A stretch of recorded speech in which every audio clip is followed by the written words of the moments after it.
Hello students, this is the fifth video of molecular basis of inheritance and topic covered in this video is Hershey and Chase experiment. So let's start.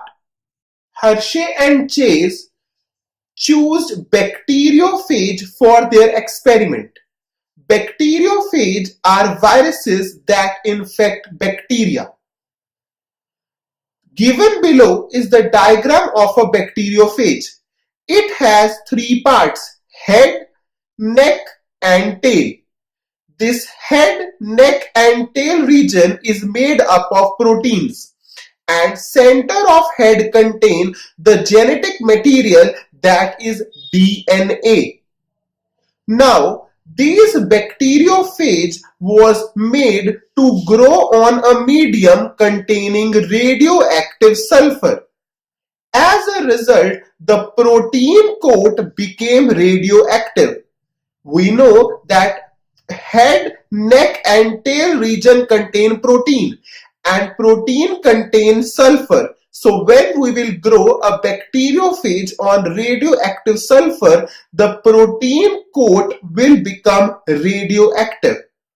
Now in another bacteriophage, it was made to grow on radioactive phosphorus. Now, as it was grown on radioactive phosphorus, the DNA of this bacteriophage became radioactive. So, in one bacteriophage, the protein coat became radioactive as it was grown on radioactive sulfur and protein contains sulfur. And other bacteriophage, the DNA became radioactive as DNA contains phosphorus. Note, radioactivity is shown in red color. So here the protein coat is radioactive and here the DNA is radioactive. Now the bacteriophage with the radioactive protein and another bacteriophage with the radioactive DNA was allowed to infect E. coli bacteria.